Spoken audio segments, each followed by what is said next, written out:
Morning, Bill. Good morning.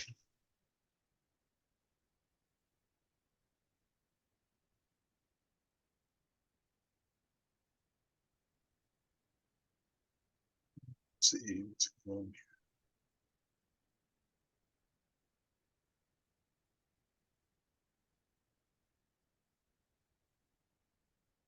Oh, okay. That, that should work. You there? Yeah, I'm here. I didn't update to the most recent version. I was afraid that it would take too much time. But Oh, that's I am pretty recent in the version I'm using, I think. I don't know oh, it should exactly. be pretty good. Yeah.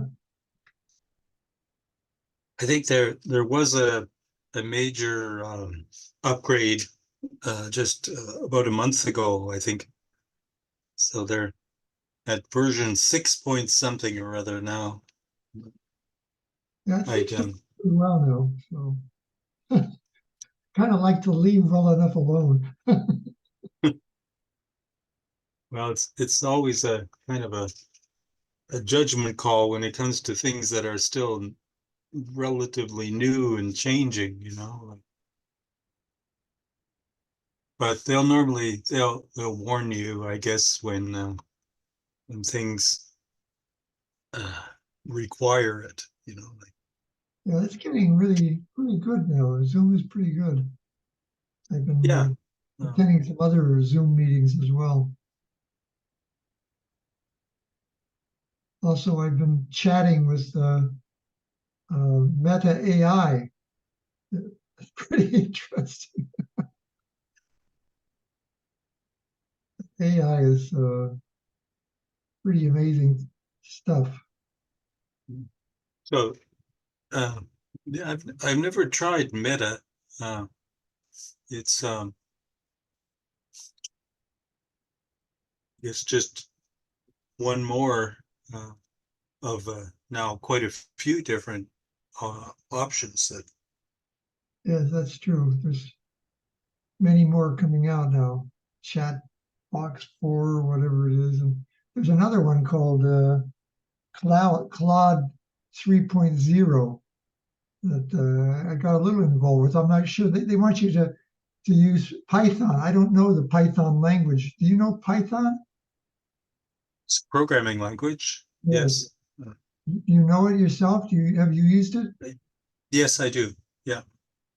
Not a lot, but I used it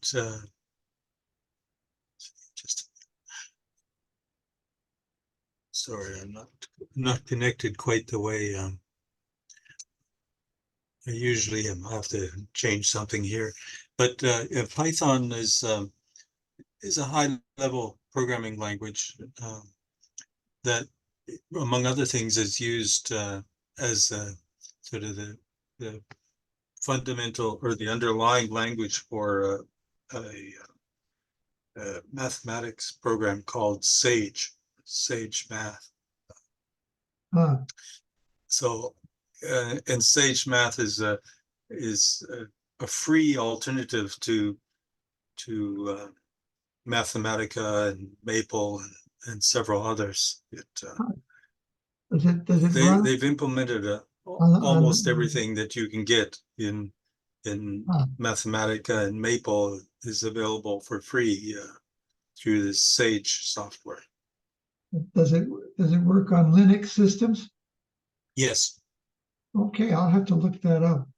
I've been kind and of restricted to a very, very old version of Mathematica because I didn't want to spend $1,000 on, trying to. that's the problem.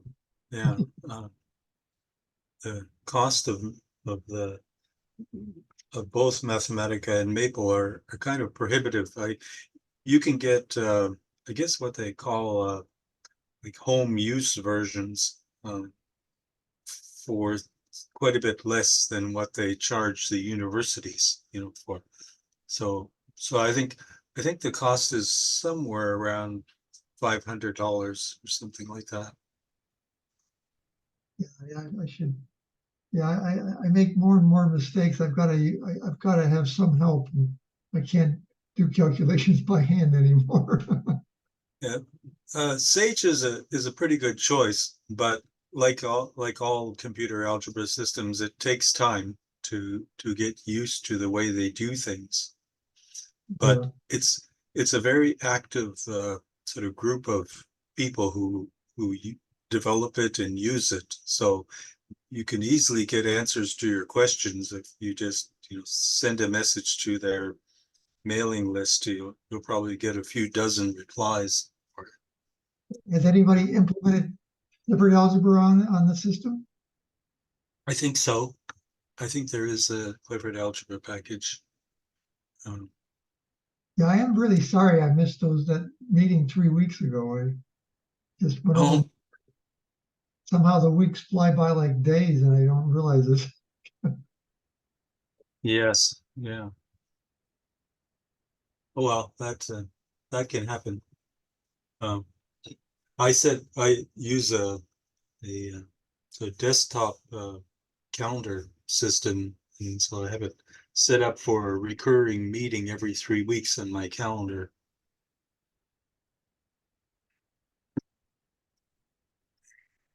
I do expect Jesus to show up, and probably Brian, but I'll just take a few minutes here if I see if I can get my other Zoom session connected the way I want Oh, to.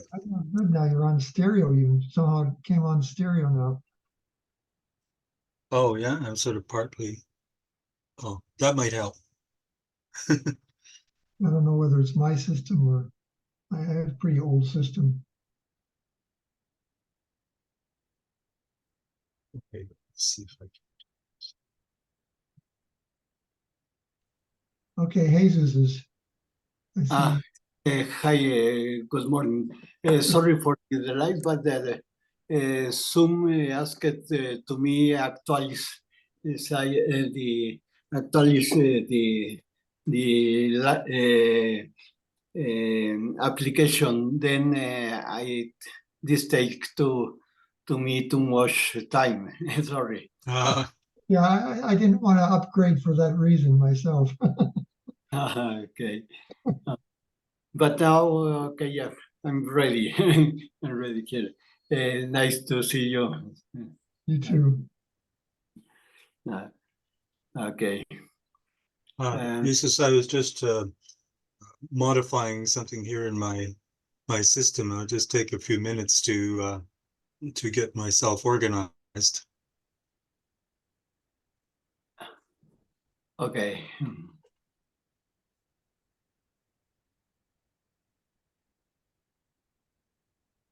Yeah, I was telling Dr. Page, I'm very sorry I didn't make the last meeting. I just passed over my head. I thought it was only 2 weeks and not 3. And I'm sorry. And Sounds like you guys have got something done during my absence, so I'm very interested to see what you were up to. Yes, don't worry. I like too much to see you past session, but maybe today we can listen something something from you. And I continues working in the subject, and then I have a little more ideas in catches in my presentation. Then if we have time, we can discuss that. Mhm. Okay, that's good. Yeah, I've been reorganizing a lot of ideas in my work too, so I certainly want to understand its relationship to category theory better. Oh, Dr. Page has questioned whether that graph I gave is even categorical in meaning. I don't know. So, but it's interesting. Well, the word categorical is a bit misleading, since category theory doesn't have much to do with categorizing. It doesn't have to do with classifying anything. So when you talk, when one talks about category theory, um, it's not a matter of like, it's not the colloquial use, not the common use of the word category. It's a more technical use of the word category that's more similar to the use of to the word set, for example. So when you talk about category theory, it's very similar, and in fact, one branch of category theory is set theory. So although it's true that categories in category theory have something to do with the types of things, like but it has nothing to do, for example, with hierarchy. So like if you have a sub items and First, that's what I was doing on that picture, where a hierarchy of the relationship yes, of these no, different so elements. such a thing is a categorization. That's true, but it doesn't have anything to do with category theory. Per se. Yes, I mean it. Um, hmm. Like it doesn't, like if you just, it's the same sense if you group things into sets, then you wouldn't say that grouping things into sets is applying set theory, right? You don't really apply set theory until you use something about the underlying calculus of sets. Intersection, union, and so on. Right, exactly. So the same thing in category theory. In category theory, the most fundamental notion is morphism. Okay? So, and a morphism abstractly is just an arrow, right? It's just saying one object is connected to another object in this, by this abstract thing called an arrow. And then in category theory, there is the requirement that you can compose arrows, like, so that if you have an arrow from A to B, you'll have another arrow from B to C. Then you know that there is an arrow from A to C. That's a underlying logical requirement of what you call category theory, right? And built on top of that is a whole kind of axiomatic system of logic. And so when people talk about category theory, they mean applying that system of logic. Yeah, I know it's used a lot in knot theory, so I was trying to find analogies to geometric algebra in relationship to knot theory by that. I'd still would say that knot theory is if category theory is relevant to knot theory, it's kind of a side issue, right? It's not in any sense a sort of fundamental part of knot theory.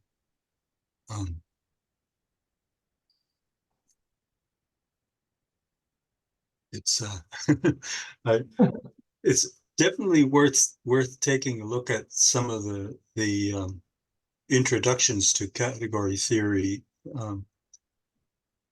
Yeah, there are a lot of them, so it's a little hard to recommend one over another.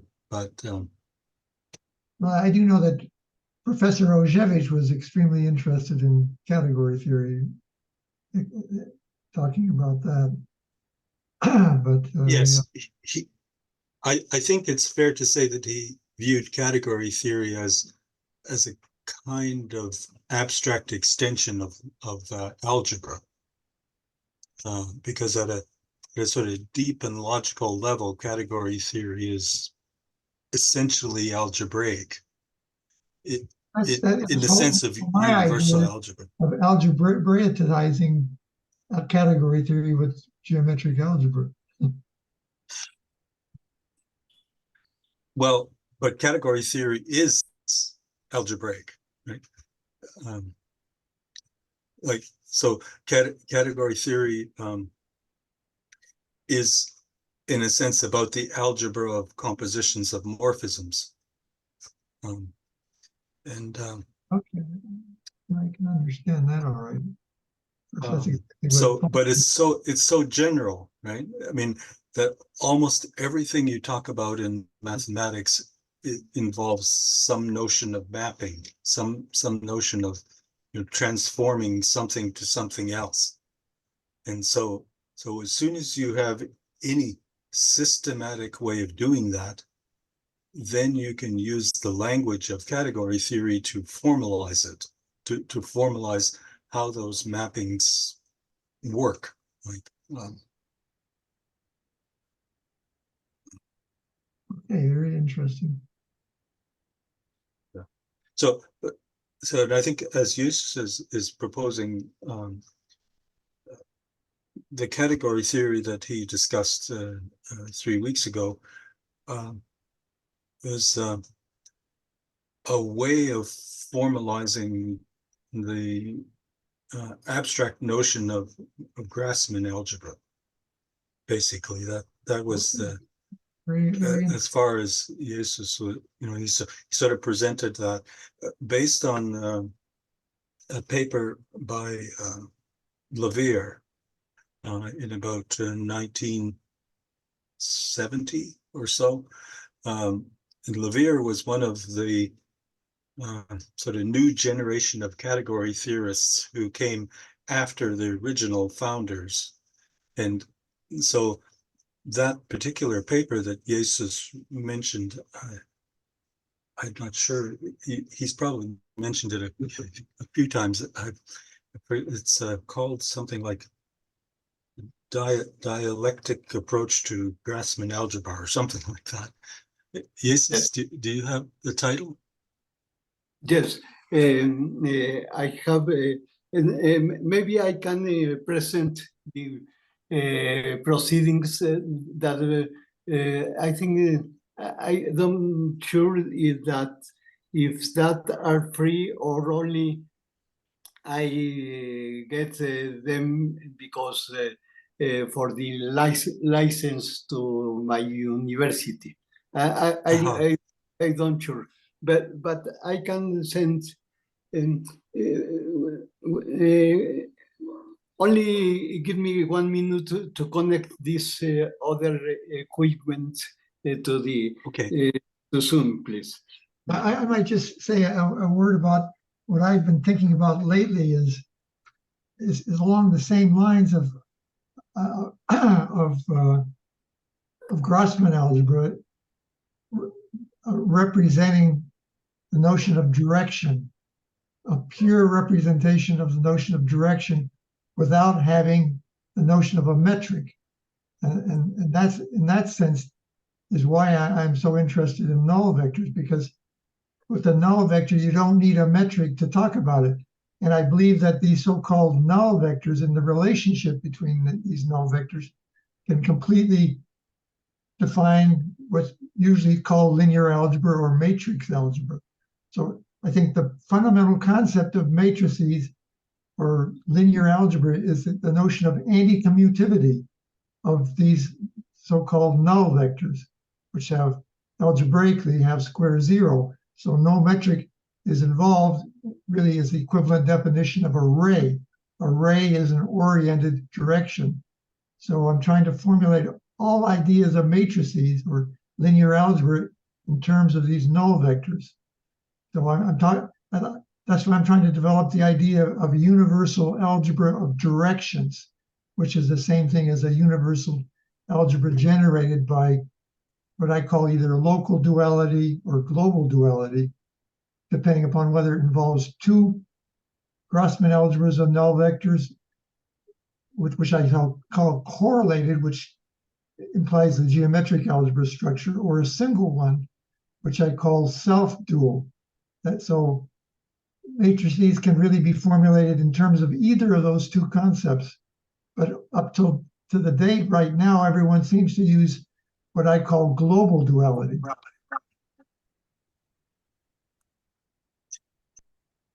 But Grassmann algebra itself, much of its sort of philosophical sort of underpinnings that Grassmann provided originally were exactly of the kind of motivations that you just described. That sort of abstractly presenting the properties of direction, like and sort of an appropriate algebra for geometry as a whole.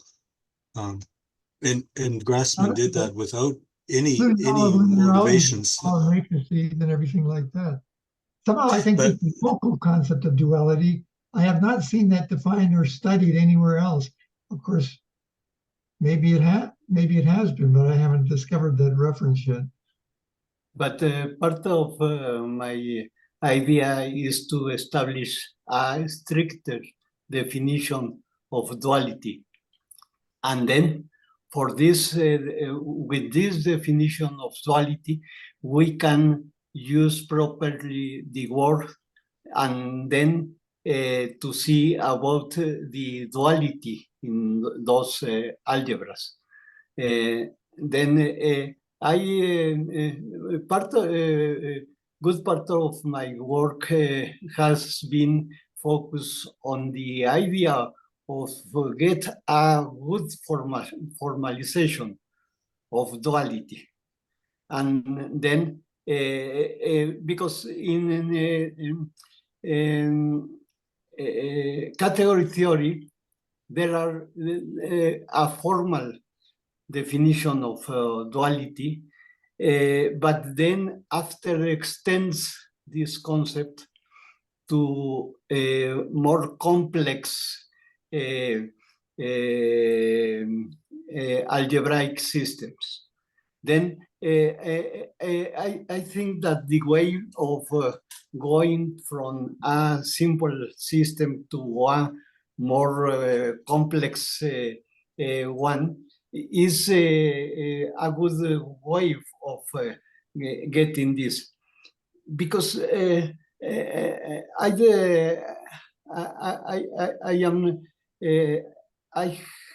have not catch the difference between local and global duality when you use that, because duality is a concept that I can connect with one category.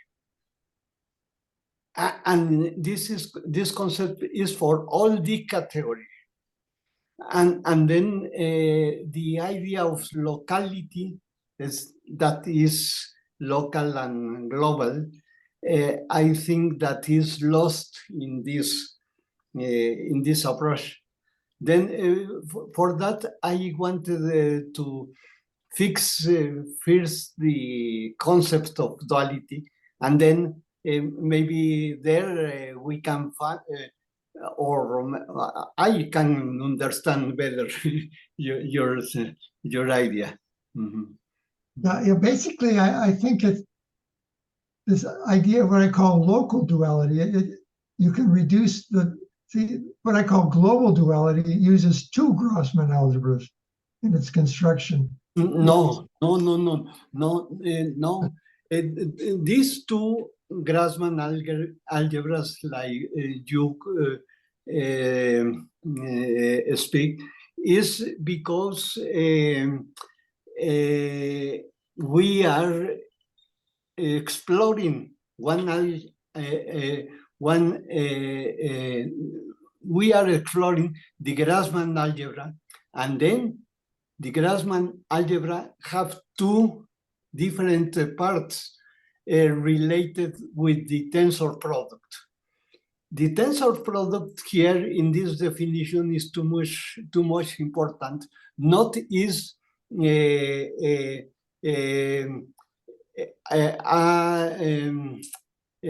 not is the common word tensor product that we use, for example, in a matrix product of something like this, but is more general here the idea of tensor product. And then with the properties of tensor product, we can split this in two parts. One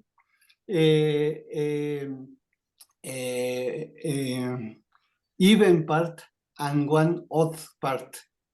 And then with these two parts, we go to the scalar, to the scalar forms, and with the other part, we go to the vector forms. And then there are not two kinds of Grassmann algebra. And I can understand now that the problem is that we confuse and it's common to confuse exterior algebra with Grassmann algebra.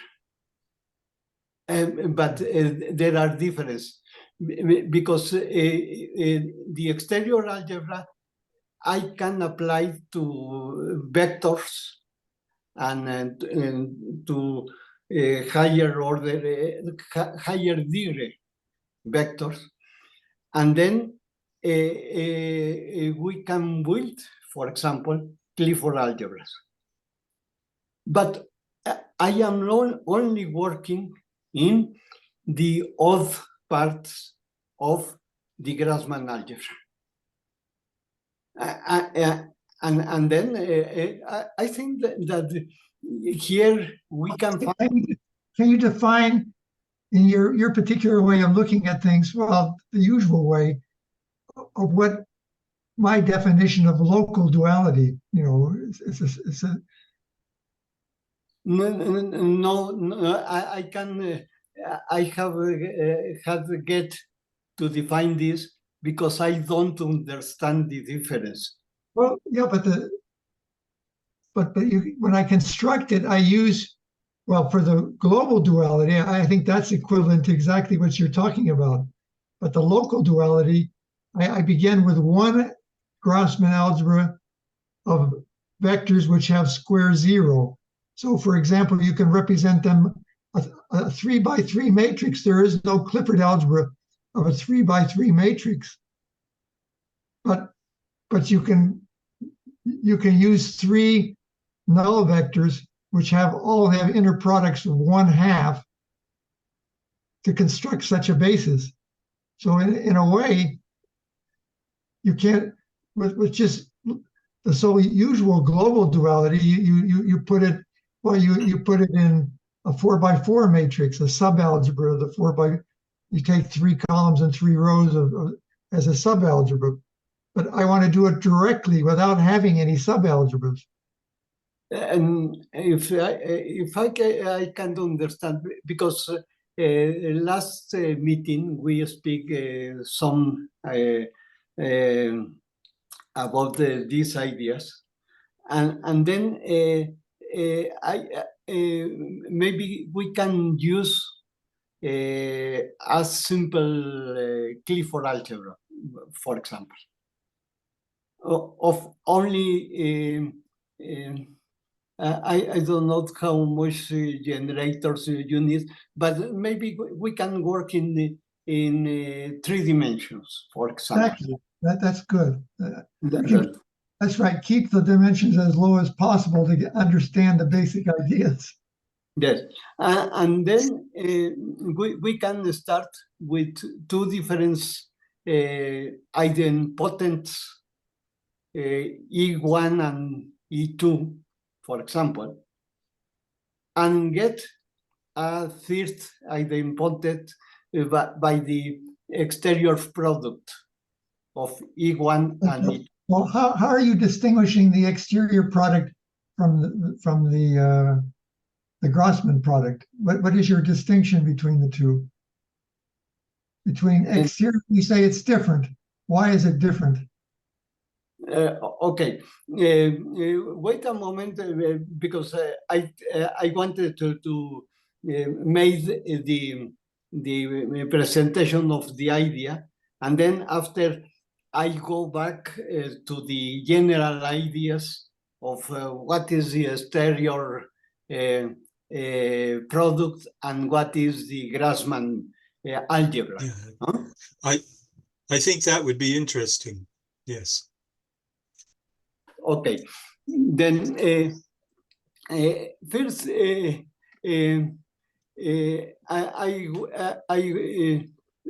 or maybe I can present to you a document that I was working, and the ideas are put there. Mhm. Yes. Okay, then wait a moment, please. I'm going to share my screen.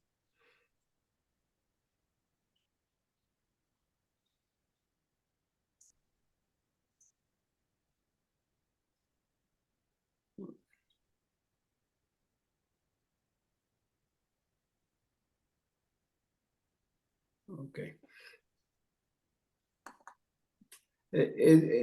My computer is slow, but because I have opened many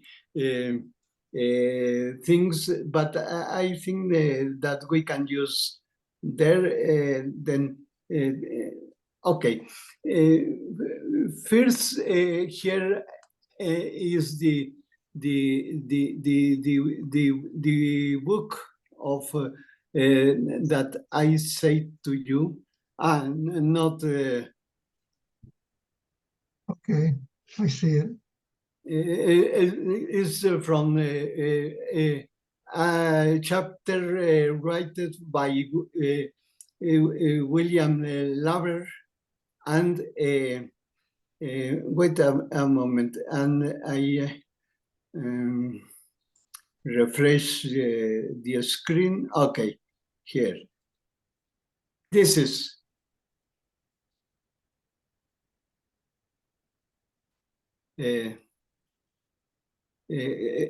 you can see the title, and Yes. this is a chapter from this book. You can see the entire title to your right.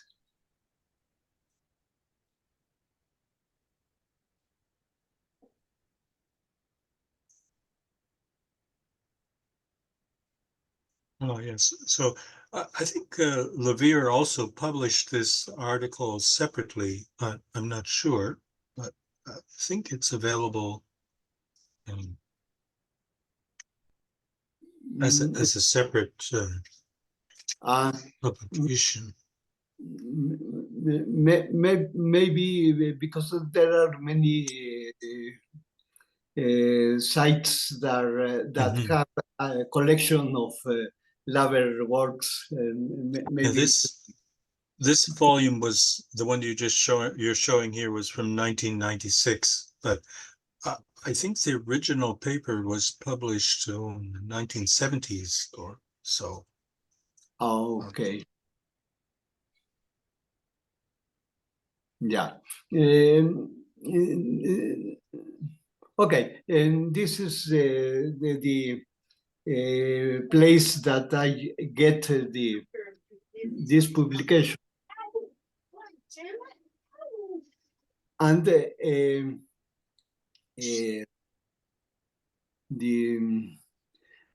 okay, and now I go to the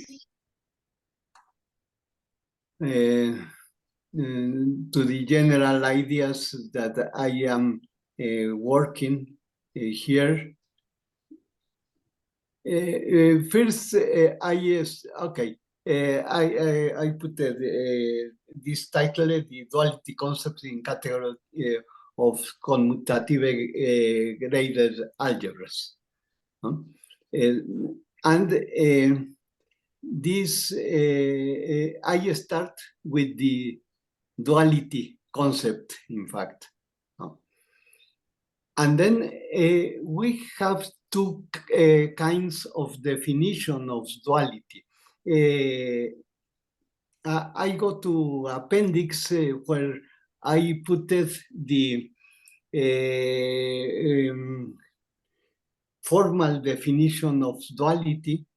Sorry if I need to jump to that appendix that is here. Here. Then first we define duality in category theory, and we can think in this way about the process of reverse all the arrows, where arrows are have the meaning of morphemes in the category. Then the process of reversing arrows is a simple one, but it's too much important in category theory. And then we have here a list of statements that include this kind of definition. The principal one. Let me just say one thing, but I think this is exactly where the two Grossman algebras arise. One is where the arrow goes one direction, and you make it. The second Grossman algebra is you make the other direction into a Grossman algebra as well, and that's why I say two Grossman algebras are involved. No. You can make the domain and codomains into Grossman algebras, and then relate those two Grossman algebras together. That's what I call global duality. Maybe we can find some of these concepts there. Sure, we can find some of these concepts there in Grassmann algebra. But I think here, Zhigojevich did exactly that as well in one of his early talks. But wait a moment, Professor. Okay. Because here we are speaking about the abstract concept of duality. Okay, fine. That's fine. And then for this abstract concept, you can see how, in fact, we interchange domain and codomain. Yes. But not in the category, but for build a new category. Here we are we are speaking of concepts that in fact are used for build a new category. Okay, this is the principal ideas about the duality, but there are more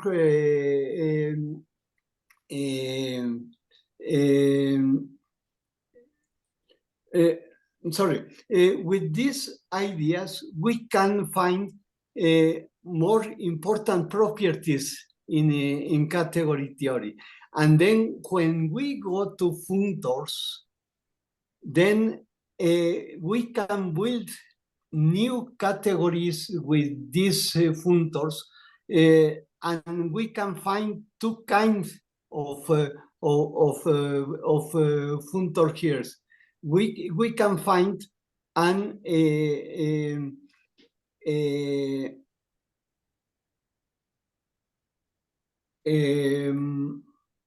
covariant and contravariant.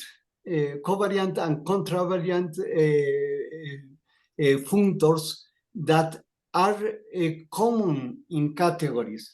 Then here we are only in general definitions, and with those definitions we are going to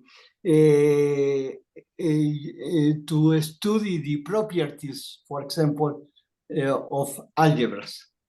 Then here we are only in general definitions of some important tools that we are going to use later. Okay, and then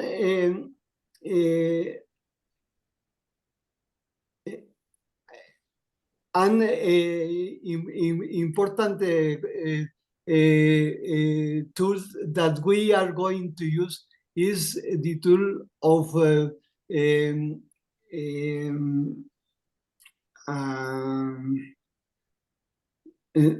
adjunction. Yes? Adjunction is when we have a relation between categories through functors. Here is an important comment, because when we speak about duality, we do not inverse the arrows related with functors. Only we can invert the arrows of morphemes. And then when we speak of functors here, we can speak of another concept, that is adjunction. Adjunction is the concept that we use when we explore relation between categories, and this relation between categories is expressed in terms of functors. Then here there are some general properties of this, but I think that the more important are to take these concepts. I go back to the document, and with these general concepts, then we can speak here about more complex ideas of the duality. One of them is the called Morita duality. The concept of the Morita duality is related with the definition of functors. This notation that that I am using here is a notation used frequently in category theory for the representation of a functor. Here, I am putting this relating with the idea of that we can put one object here, and then I get a morphemes that is in the home set, in the home set of the category. Then here for a ring, for a ring R, I am going to build the home set of the category formed by the modules in the ring. Then first I need to decompose the ring I need to find in the ring the modules, and then I need to classify the modules in terms of left, of right, modules or in terms of B modules. Then with this classification, I can build here all the home set related between the modules and one special B module that is used for the construction of this concept of duality. Then and I made one scheme here, not finished, but maybe this can give to us an better a better idea. Here is. Okay, in this column, I am putting a ring R. Here is a ring S. I built the B module using left and right product, and with left and right products, I build the category of B modules. In the same way, I can use only the left product and write the left the category of left modules. And in a similar way, with the right product, I can build the category of right modules. Then I am working in two different rings, but these two rings are related with this B module. Then in this way, I can take different modules in this ring, and then we can build the home set. For example, here I have the morphemes that are relation the module N with the module U in the ring S, and then with this functor, with the H functor, I will the dual. And this is an important concept, because I am building in this way the dual space related with this ring in both cases. Then with this idea, we can go to see about the properties of one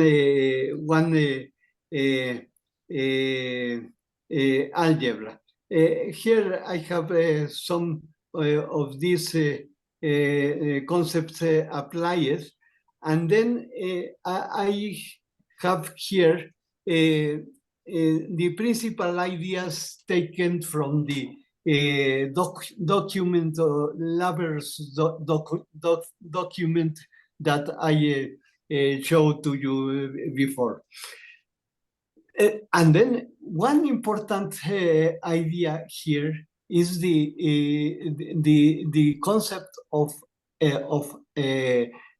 address in one arrow.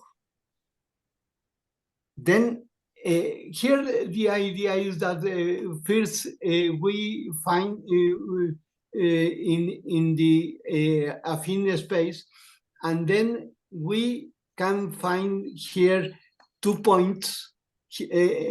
Sorry for the notation here. I and B are representing dots in the space.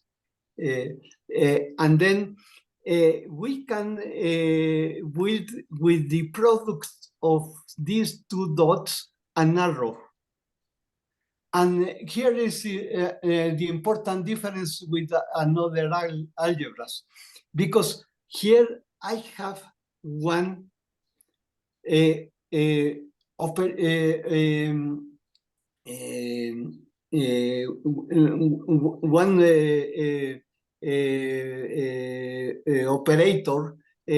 that is the boundary operator. And then the boundary operators can is used for get from one complex of objects the boundary of the object, and go in this way in a more in a sequence of algebras related with the complexity of the object. Then we can go from volume to plane, from plane to line, from line to dot. And this is an important property of this operator. And this operator have the structure of one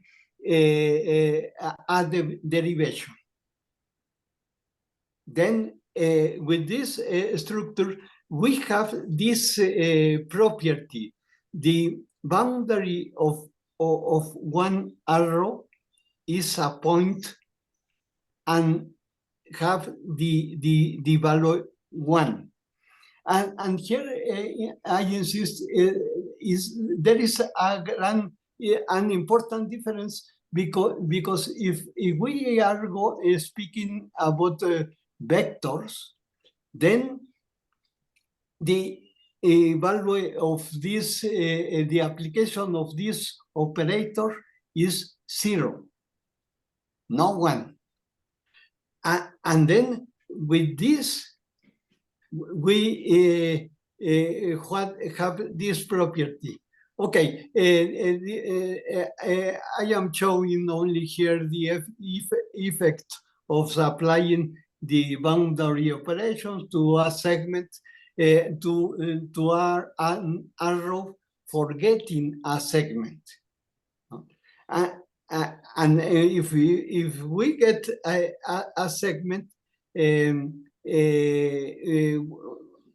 I think that is lower. I go back after, but here is. You can see that when we applied to geometric points the boundary operation, we get 1 here. But if we apply this operator to points in a vector space, then we get 0. Somehow I would relate that to the concept of a null vector. A null vector squared is equal to 0, but so it has special properties. I think we're talking about the same ideas, but in a different language, basically, that people have developed using category theory. But somehow I don't think the ideas are that far away from each other. Yes, but I don't saw the idea of boundary operator there, because You're making a distinction. The boundary operating on a vector is 0. Why is that the case? Why is it 0? At a point it's 1, but on a vector it's 0. Why is that? Or the difference is because one is a geometric idea. Then the most elemental geometric object is a point. But that it is geometric. A point is a location in space. No. because this is a point is a location in the space when we have an inclusion of vector space in the Grassmann algebra. When we do that, then in this moment, the point have associated, the dot have associated a point in the space. This is an important idea. In this paper of Laver, he says that in the published work of Grassmann, the first publications, the editors don't understand this important idea. And then, because they don't understand this idea, the concept of use of this operator was lost. And then they say that Grassmann only was working about translation, but not, because Grassmann was speaking about properties of geometrical objects. And with this idea, then we can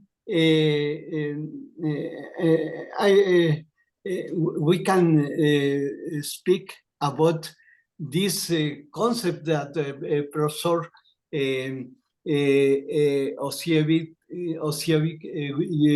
like to use in the way of using two kinds of operators here. Then we have the boundary operators, and we have the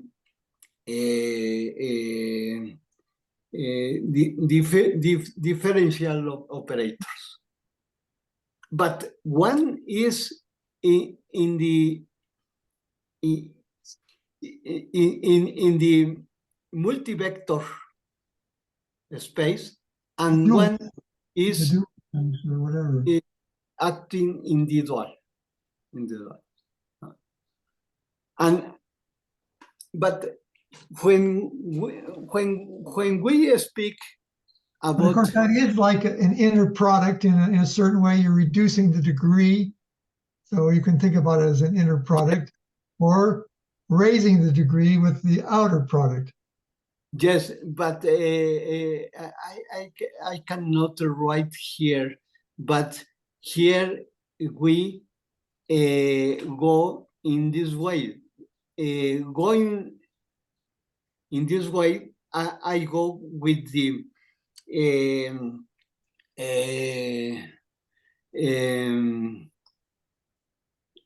okay, I use a vector operator, and in this way, I get a contraction. But either I am going here, not individual, because Clifford algebra is self-dual. And this is an important difference between Clifford algebra and Grassmann algebra. So you're saying that the D is the let's see, the boundary operator. The D is the outer, the D operator is the outer product, and the boundary operator is the inner product. Then I would say maybe I can. That's right. The outer product raises exterior derivative. Yeah, exterior derivative. That's right. And And the boundary operator is, of course, operating on the dual space. And so that's yeah, I can, I can see what, well, that, if you put it into one Clifford algebra, you're dealing with two Gross, that's like saying you're dealing with two Grossman algebra, but I don't understand. No, because with Clifford algebra, I only get 0, 1, E1, E2, etc. But I can get the dual. Then this is an important difference, an important difference. And this is because we either go in this in this part of the graphics. Either one or the other. But you eliminate the possibility of putting those two ideas together, which is what Clifford algebra accomplishes. Okay, it is possible because we can connect these two, but we can connect these two with the metric. Okay. So why don't you do that? Okay, but you can see that we can connect this with the metric, and then we need to select the metric for a special metric for Well, that's the idea, though. With null vectors, you don't have a metric involved, and that's why you can either use two Grossman algebras, which I would say is involved with what you're talking about right now. I'm just calling it global duality. It's a relationship between two Grossman algebras of null vectors. So that's why I think the idea of a null vector is more fundamental than the concept of because you don't have to involve a metric to define that. So in a certain sense, that's what you're doing by these two different relationships. Yes, but we can use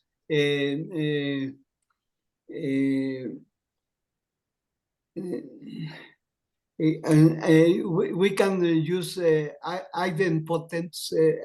I want to find here is the idea of building with an idempotent that are a special kind of modules of the ring, and then we can say. How do you say that is the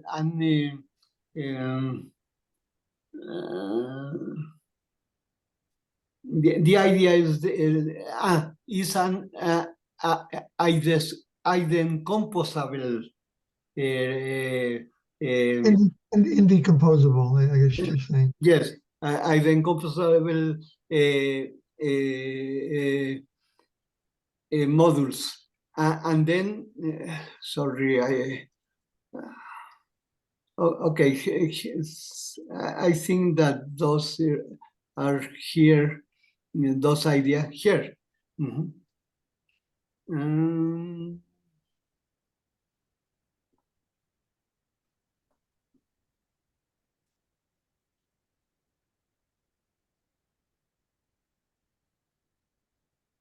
Yes, here is. With this, we get a bimodule structure that give to us the property of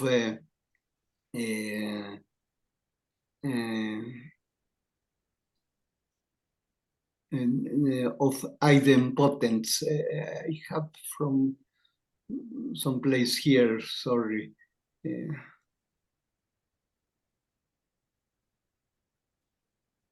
What's your definition of an idempotent? is that the products with this element give to us the same element. Yeah. Well, that's right. So there are many different types of idempotent actually. Yes, but Or can be defined as many different types of elements. In fact, sorry. I define idempotence in terms of null vectors. A product of two null vectors can be an idempotent. Oh, okay. And in some places I put that definition, but the idea is that here in this graphics, this the idea of idempotence is implicit here, because if I take one Grassmann algebra of some degree, then we can decompose this algebra in terms of idempotence, for example, and express this in terms of one base. No? Then, but I think that this is not necessary to include this idea here. When So actually, just on the, say on your top, you can use the boundary operator, so you can move with the D to go to the right in the dual space, but then you can use the boundary operator on the same in the dual space to go the other way. Why do you need to separate it into? Well, okay, that's the reason why is because you say that the boundary operator of a vector is 0, so that doesn't allow you to go in the bottom diagram. You can't use the D operator because you get 0 all the time. But if you put it into a larger algebra, then you can go in both directions on one line. So the way I think about it, you have essentially two Grassmann algebras of null vectors here. But if you just use one line, then you just have one Grassmann algebra in which you can move in both directions. By interpreting a null vector is not the same as just a directed line segment that has a metric involved. A null vector does not have a metric because its square is 0. There's no metric. It's a ray. It's a direction. The definition of a direction is just a ray, an oriented direction, and that's all. Yes, but when you speak about going in the same line, yeah, then you can't have evaluation. Well, that's because your vector has a metric. You use the concept of a vector which has a metric involved. But if you use a null vector, there is no metric involved because it has square 0. There's no metric.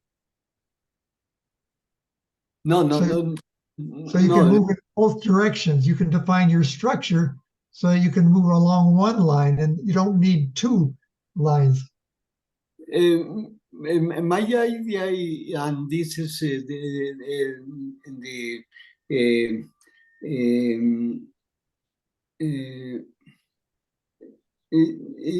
this is my guess working in this way, is that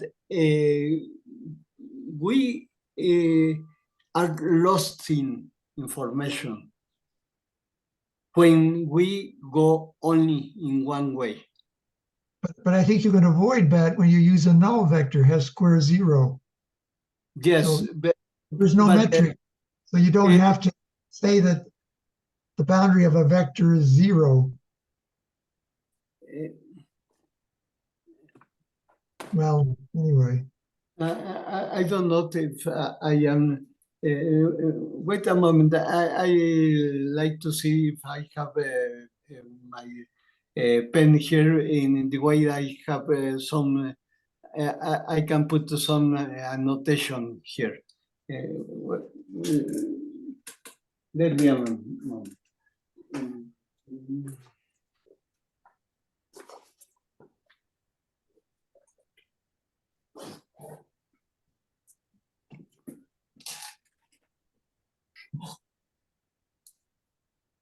I think that the idea is that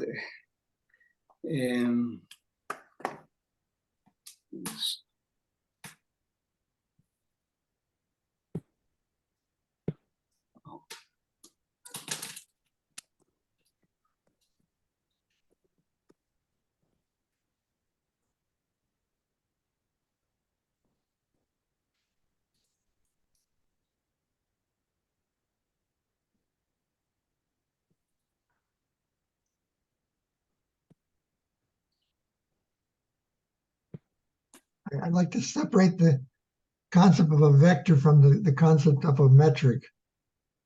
In other words, you just have the concept of a direction, no metric associated with it. Okay. Yes, it is working, but I need to change to the other equipment. Then I'm going to stop here and maybe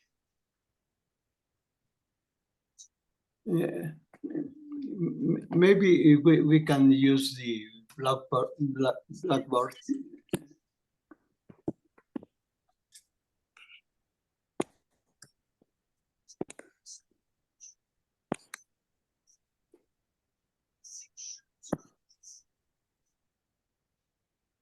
Okay, then my idea is that here, for example,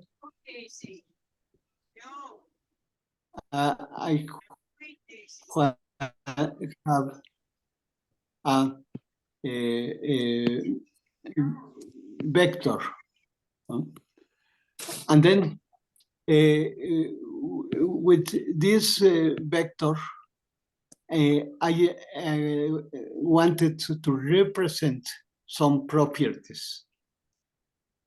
This property, the property that I am trying to represent, for example, is something like this.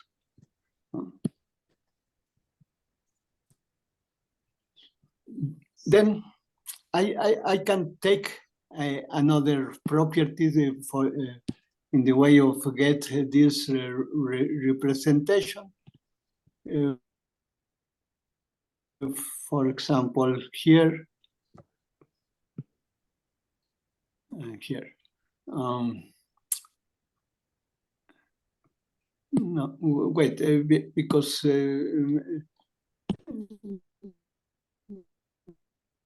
there were a change in the last movie that I don't like in this moment. Then I can use this for speaking about this other way.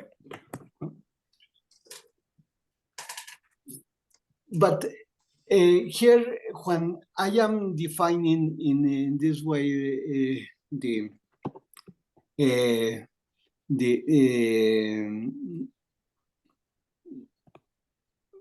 properties of the space with those vectors, I am speaking about them in terms of these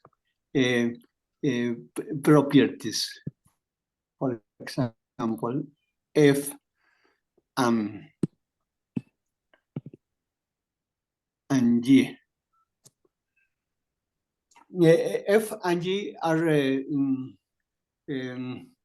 elements of one scalar field. Then E1 and E2 are the idempotents of this system. Then this means that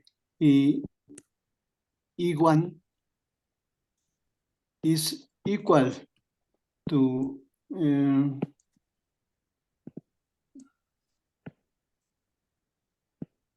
to this, and E2 is equal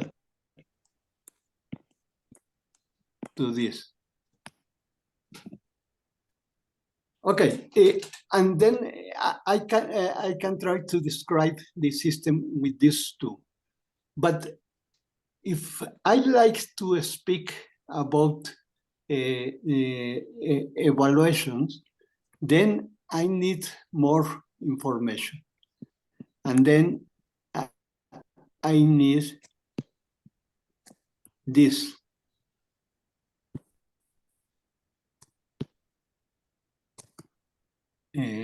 And this.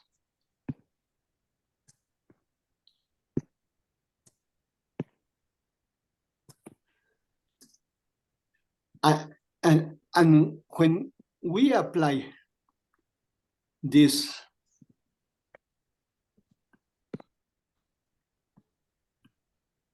to this, then we get 1. That is evaluation. If we get only, if we stay only with these two, we are lost in information. Because here, the properties of DF are similar to this, and I'm going to draw here. Here we have 2, but the transformation is this. And then I am building this object here that is df.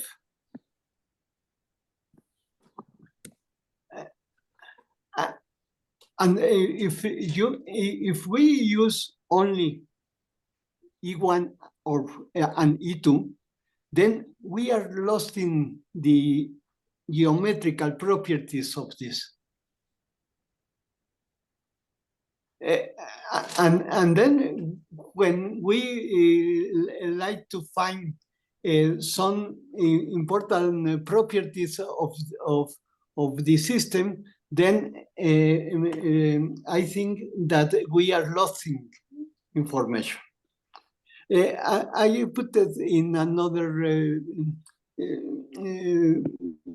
paper, but we can say, for example, that df, this is 0.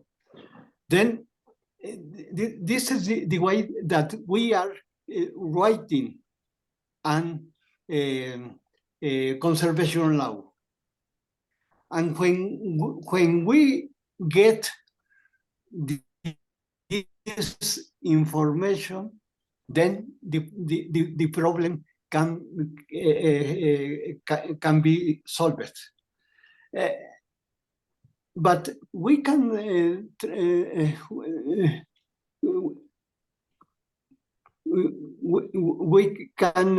use, for example, E1, and maybe we wanted to find a law related with this.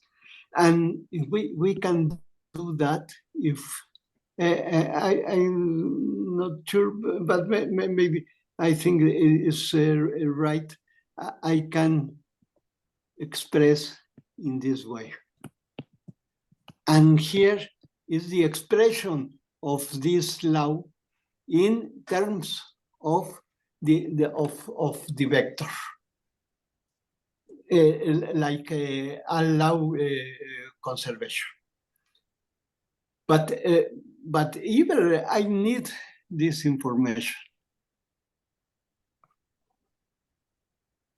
and this is the idea that I use for speaking about the necessity of using an algebra that includes both lines of the scheme that I showed to you before.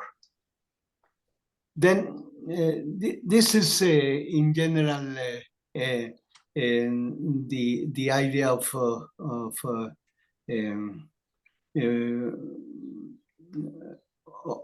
presenting the subject in this way, and then I think that that we can find interesting properties of the system. Okay, then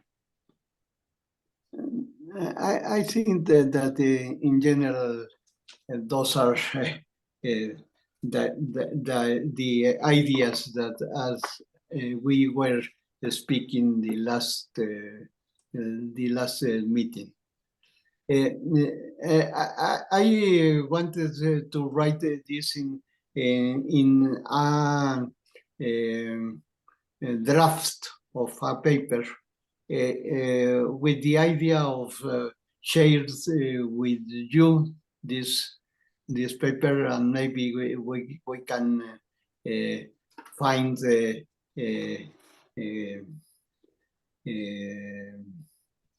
Common ground. Of working in about this. I would say this would be half the ideas of our paper. The other half, I would like to explore this idea of what I call local duality. And that's where I'm taking one of those lines and being able to do everything you do with your two lines, but just with one line. So I'd like to, I have a couple of slides I can show if you want me to. Oh, okay. Share a screen, I can show you what I've done. I've been working on the idea of how to better explain this idea of local, what I call local. Okay, I think the idea, I would say that's what I call global duality in the way I look at things. But I would like to show you what I call local duality. That's what. Okay, so I'll go ahead and share my screen now if it's okay. See if I can. Yes, yeah, go ahead. Okay, let's see if I can. Let's see here. Okay, I would like to. Okay, here.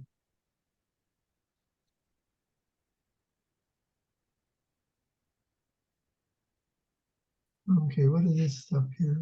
Getting. Oh, okay, here. Oh, okay, this is what I want to share here. Okay, so this is what I'm calling a universal algebra of directions. But we are not seeing your. Oh, you can't see it? No, we are seeing your file organization. Oh, I clicked on it. I thought it would bring it up. Let's see here. Why can't you see it? Oh.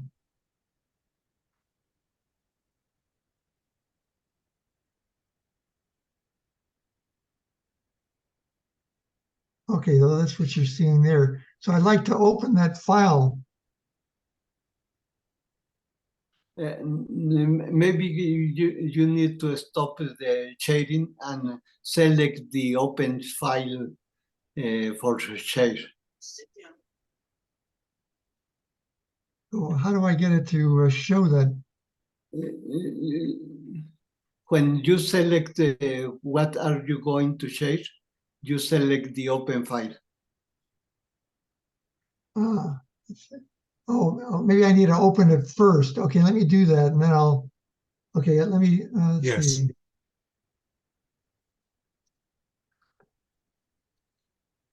You don't. Okay, you don't see that, right? Okay, now Yes, it's good. Okay, you see universal algebra of directions. Did you see that? Yes. Yes. Okay, so that's okay then, I guess. Okay, so by the universal algebra of directions N. So this is my basic starting point, basic definition. We need the algebra generated by addition and multiplying of null vectors over a field satisfying the familiar rules of matrix algebra. Oriented directions or arrays are represented by null vectors and are metric independent quantities. In this setting, the concepts of local and global duality arises in pairs of conjugate Grossman algebras or a single self-dual algebra. We consider lower dimensional cases. Okay, well, that was a picture I showed you before. So these are the principal definitions then. And again, well, you've seen those before. A null vector over a field is an oriented direction or array with the property that its square is equal to 0. Null vectors are added and multiplied together according to the rules of matrix algebra. So familiar rules, I don't have to repeat them. A 2 to the n-dimensional Grossman algebra, Gn of Vn, consists of a set of n anti-commuting null vectors, which I'm saying is V1 up to Vn, which are in the universal set of all null vectors under the operation of addition and multiplication.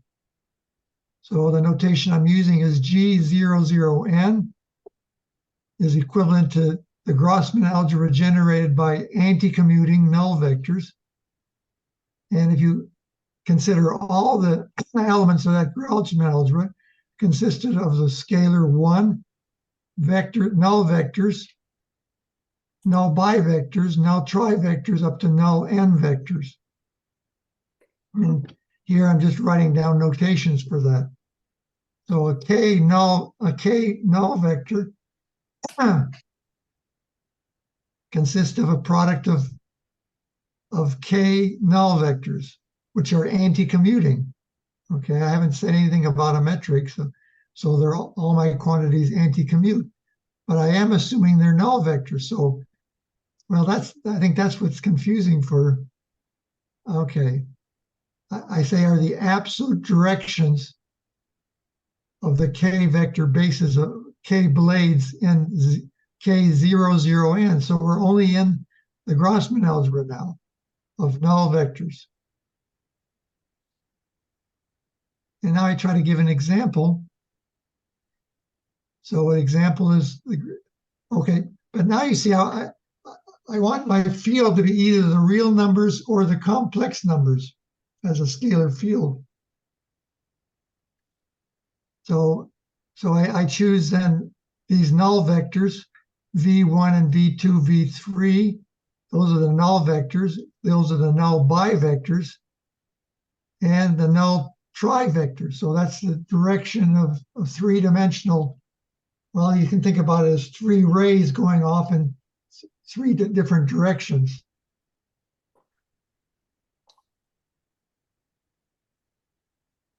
Okay, so again, they're anti-commuting. So VI wedge VJ is equal to minus VJ VI. And now when you square it, well, for example, you take V1 plus I V2, well, it's basically equal to 0 because it doesn't matter whether it's a complex null vector or a real null vector, it squares 0 in the algebra. So we're just considering the Grossman algebras of all these null vectors or trivectors. We grade the algebra over the complex numbers. So the magnitude of these quantities is still equal to 0. Okay, now,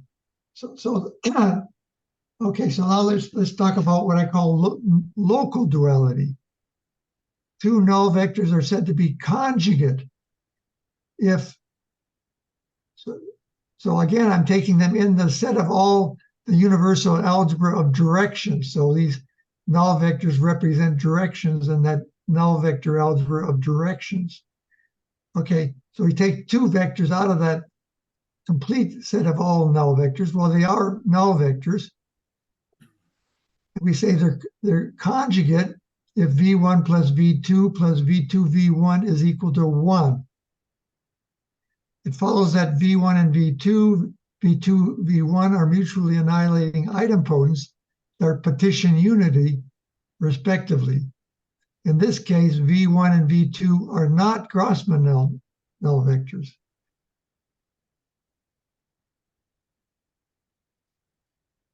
Okay, because we're saying that they satisfy this additional property that v1 v2 plus v2 v1 is equal to 1. A pure null vector anti-commutes with all other null vectors. But now we're taking, and that's why I say we're going up to this higher structure of all generated by all null vectors. So the null vector is what we mean by a null vector is just any two vectors which anti-commute with each other. But I also say that v1 squared is equal to v2 squared is equal to 0 because they're null vectors. But I'm not assigning any metrical properties when I say that. It's only when I take two null vectors out of this large structure of all null vectors, which I call directions in space or directions. The idealized idea of a direction is array, no metric involved. And that's why I say array squared is equal to 0. And that's what I call a null Grossman vector. But that's the thing, I think that's not compatible with what you're saying with you take the dual space is defined by an arrow from one space to another space, whereas these vectors v1 and v2 are in the same space of all null vectors, which includes your dual space and your vector space together, the directions of those spaces, but not the metric. I'm not saying that they're not a metric space. They're just the directions of your dual vectors and the directions of your differential forms, I guess you want to say. Either your forms have they all have directions, but there's no metric involved when you consider them independently. It's only when you say they're conjugate, you take two in the higher order set of all null vectors, and you say they're conjugate if they satisfy that relationship. And now that's where I say, yeah. You just said something that sounded a bit strange, though. You said that forms have a direction. That's right. I'm assigning a direction to all null quantities. A null vector. But I take all those null quantities in this universal algebra of directions. So I'm assigning a direction to all these null vectors. But they're not, until you say they're conjugate, they forms, don't have property. But forms, I don't understand how you can associate a direction with a form. Like a one form, for example. Well, you just take the outer product of those forms. Why can't you put an outer product on those forms just as you can put an outer product on vectors? Why can't you do that? Well, that's because you mean like an exterior, you want to completely separate the idea product of a vector from the idea of a form. But I want to put those two ideas together in a higher order or a more larger structure, which I call the universal algebra of directions, which includes the direction of a form. Well, as you know, a form, a partial derivative defines a direction. It's the direction of, if you apply it to a vector field. A partial derivative is a vector. A partial derivative is a vector. Okay, so it has direction then, right? A vector has a direction, yes. And the partial derivative doesn't have a direction? Partial derivative is a vector. Okay, then what's a form then? A form doesn't have a direction? not in any clear sense. In a form, the classic sort of way of saying what a form is to say it's the thing underneath the integral sign, you know, so that it's. But what I'm asking, can you assign But- a direction to a form? A form is like, No, I don't think so. I think you can. It's sort of related to what Jesus started out by talking about points, right? So that a point doesn't have a direction. Right? well, a point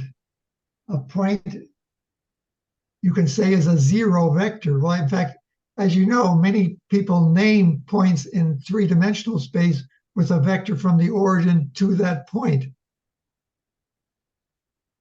So if you assign, But the point Origin. itself, like just well, but 2 points, take 2 points. 2 points define the direction. If you're taking 2 points in space, they define a direction in space.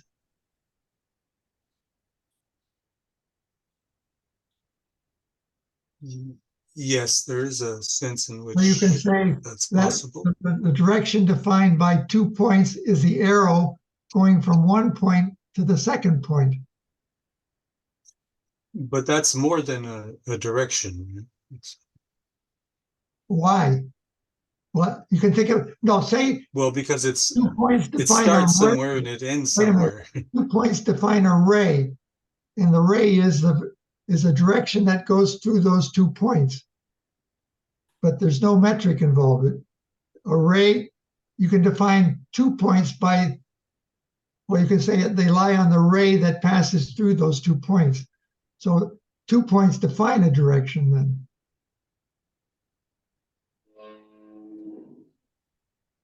In fact, well, the definition of a point is abstract. A point is just a point. But when you take 2 points, then you can say, you can assign 2 different directions to it. You can define the ray through the first point and the second point, but then you can also define the ray in the opposite direction from the second point to the first point. And that's the orientation of the ray. But no metrics involved. 2 points define a ray, but with no metric. And that's the sense I want to define the direction of what I call directions of null vectors. You can think about a null vector as representing a point, and 2 points on the null cone define the direction through those 2 points. So there's nothing wrong with that definition, but I agree. That's what confused people about. In my doctoral thesis, we defined, well, then with our book, we took that idea and defined the vector manifold, but people never clearly accepted that definition for the reasons that we're talking about right now. And that's the reason why our book was not published for 10 years, because the reviewer thought that it was not well defined. But that's crucial to our idea of vector manifolds, which still are not recognized because of the reasons we're talking about right now. And this is after 50 years. So anyway, does that make any sense? Like I say, 2 points define a direction, namely the arrow. That's why I say it's close to the idea of an arrow, because it's the arrow or ray which passes from the first point to the second point, or the other way around, from the second point to the first point is the opposite direction of that ray. So I think it does make sense to use points to define directions. 2 points define a unique ray. Well, if the points are in space now, but it doesn't matter, even if you take a set of points, you can, in a certain sense, define the directions of the set of points in the same way by abstractly saying any 2 points defines a unique direction of a ray, oriented ray. You're making a distinction between. But Uh-huh. I think, but it's good. It's good if it would be possible to relate this to what Jesus was saying earlier about the difference between Grassmann algebra and the exterior algebra. Okay, well, let's go a little further. Maybe. Okay, let's go a little further on this. Okay, two Grassmann algebras. Now, this is what I would think about in terms of what Dr. Cruz is saying by we take two algebras of null vectors, A1, A2 up to AN. That means they're all anti-commutative and they all square zero. Bn is a second Grassmann algebra of null vectors. This would be one I would call the vector space, and the other is a dual space of Jesus is what he was talking about. So B1, B2 up to Bn. We say they're globally compatible if for all 1in, the inner product is not equal to zero, and in particular, globally dual if the inner product is equal to zero. Well, you can see that's like composing your vector with your dual vectors to get 1. You see, I is equal to j, you get 1.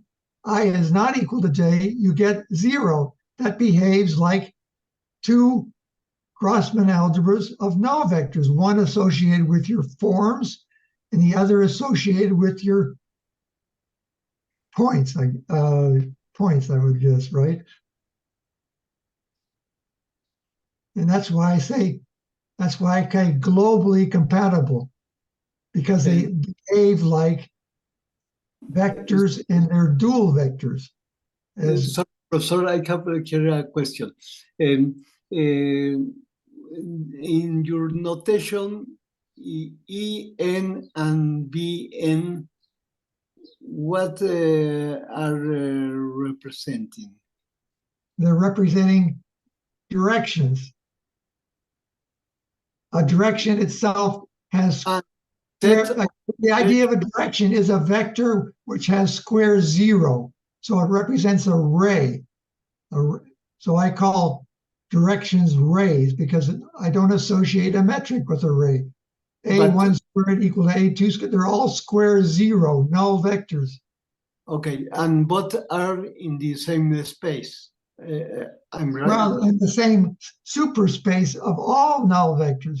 I say that. But the set En and Bn are with the intersection null or not? No, they're in the section N of over the field of real or complex numbers. N is all the abstract notions of directions possible. And they consist also of globally compatible if they satisfy that condition. The inner product is equal to 1. Well, that is like what you're saying, isn't it? You have a form and the dual to that form, or a vector and its dual. They satisfy as you were writing.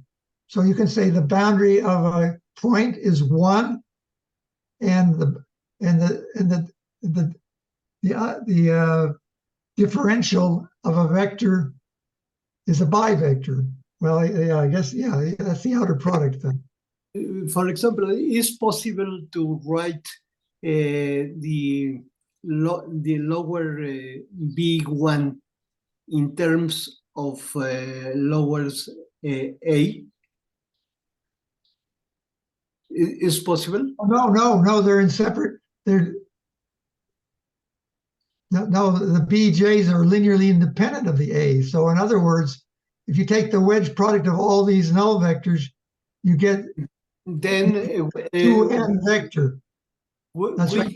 AI wedge BJ, A1 wedge A2 up to AN, wedge B1, wedge B2, wedge up. So you have that defines a 2 to the 2n dimensional space.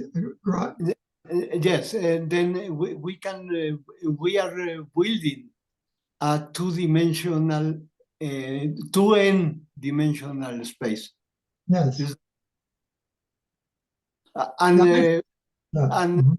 and the A part of this space is not included any part in the Bn No. part. No, the wedge product of all those 2n vectors is not equal to zero. But I am not speaking here about the wedge product. Only The about exterior product, call it the exterior product. How do you want to call it? how is organized the space. Then Yes. if we have two n dimensional space, Uh-huh. then how is the product I I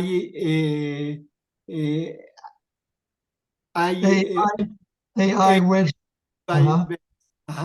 how is the product? The product Well, is zero because they are agent part of the space. Then the product cannot be different of zero. yeah, well, that's the point. I think it is possible to find two. If you use null vectors, then it is possible to put them in the same space. So A1 wedge A2 up to wedge AN, wedge B1 wedge B2 up to wedge BN. It's equal to a 2n 2n vector. It spans a 2n dimensional space. Yes, okay. This spans the 2n dimensional space, both sets, but the product of one element of AN with an element of BN need to be zero. Why? Why? Because you cannot build one. Is like if you take the product of E1 with E2, for example. Okay, yeah, okay, let's go on again. Let's see. Here we go. Let's go on to what I call local duality. We'll come back to your point then. Okay, so okay, so we have two null vectors. C0 squared equal to C1 squared is equal to 0. Okay, now look, I'm going to define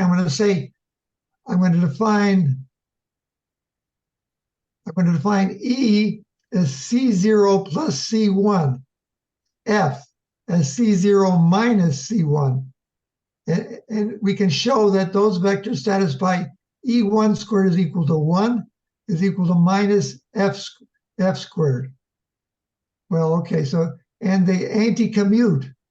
So you see, I've put two, and you can think about them as being A and B, but you can also think about them as in the geometric algebra G11.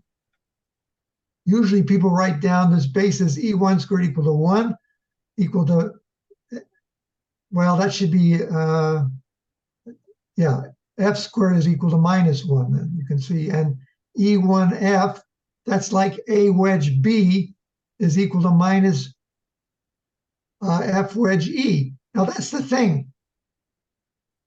You're saying that I cannot say I can't have a null vector whose square is equal to 0.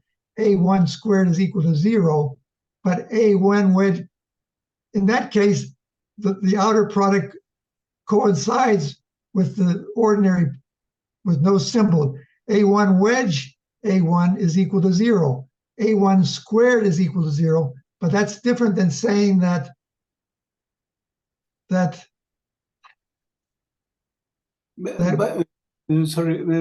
here then your product is the Clifford product, not well, that's right. That's because I assume that new relationship that is equal to the scalar product. What is being A and B?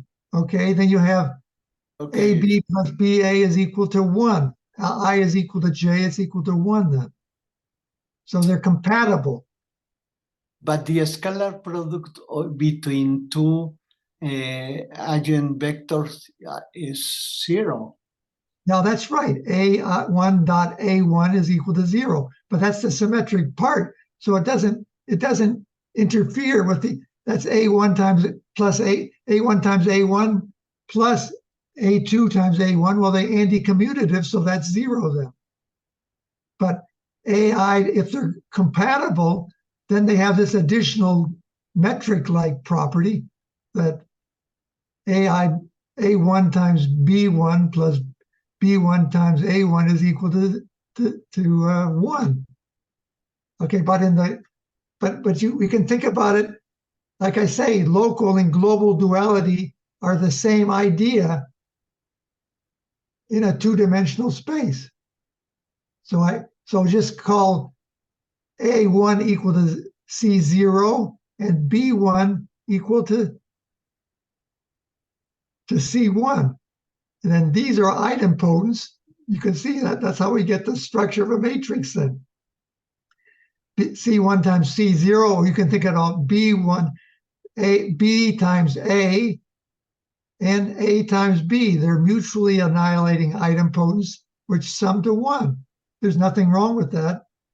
And I consider them in the same vector space. But that's the trouble that's why our book was 50 years ago was not accepted for 10 years, but now it's actually very popular among computer science people. They don't have problems with it. Mathematicians still have problems with that.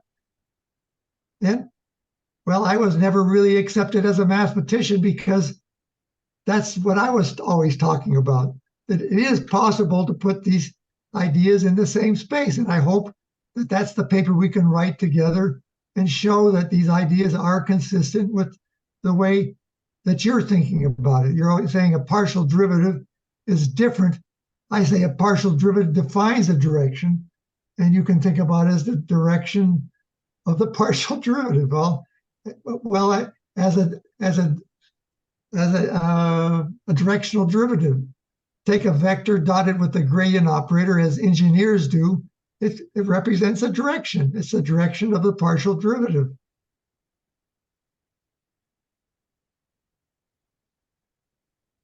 Well, anyway. One thing that it strikes me that when I compare the kind of things that you're talking about here, Dr. Sobczak, and the kind of things that Dr. Cruz is talking about, one of the big differences is that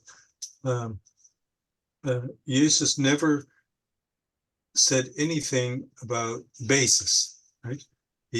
Like everything that he wrote and talked about is completely free of basis. Like you never even ask the question, like, what's the dimension of a vector or something? So that these things are defined completely abstractly. Yeah, that's the interesting thing. People in Clifford algebra are always saying that we're basis free.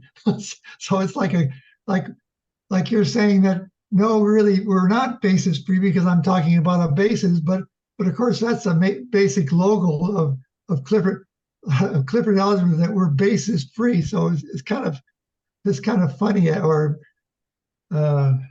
almost contradictory that yes. Yeah, we claim that Clifford algebra is basis free too. But maybe that's the way of getting around it. I say that 2 points define a ray. A ray is the direction of that's defined by 2 points in a set or in space or anywhere else. It's an abstract concept of the direction of 2 points. But you can't. No, there's a problem though, because you can't just choose any 2 points. What happens if you choose the same point twice? Well, then that's 0. But that's what Jesus was talking about, right? A point doesn't have. That's right. A point doesn't have a boundary.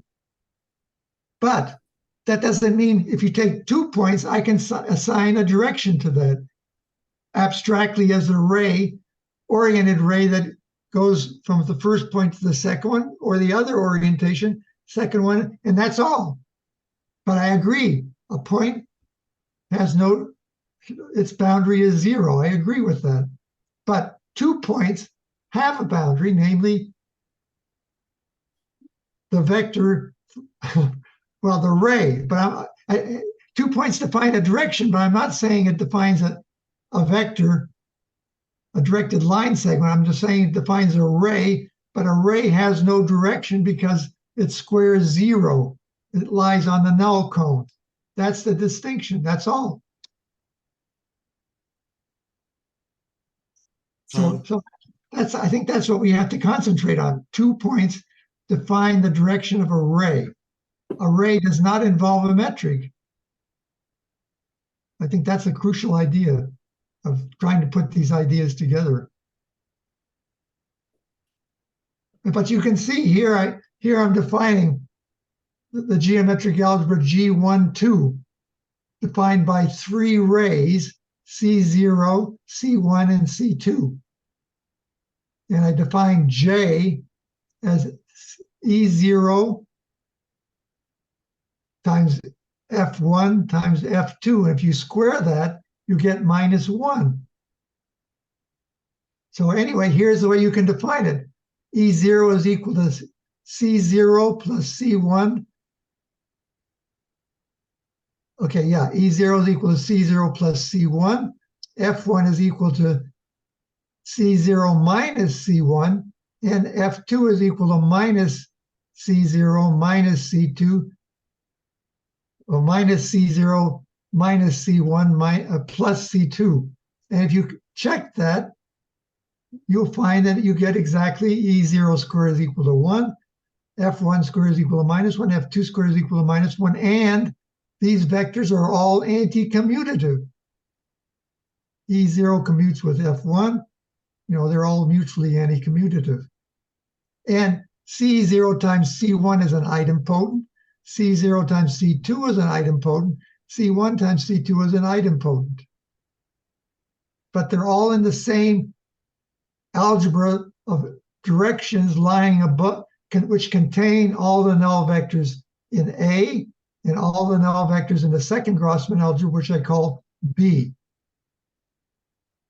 Okay, so I think that's the key idea, that 2 points do define a direction. Abstractly, it defines a direction, and all those directions lie in this null vector algebra, this universal null vector algebra, which I call of directions, but they're not directed line segments. A directed line segment uses the concept of a metric, but here there is no concept of a metric because I take these to be null vectors. Null vectors characterize the direction of a ray.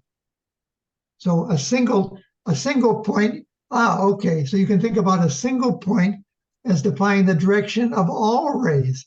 All rays are defined by the direction of a single point. We're not making this distinction between any 2 different directions. So 1 point, 1 null vector defines all possible directions. Because you need 2 points to define a unique direction by a ray, a null vector.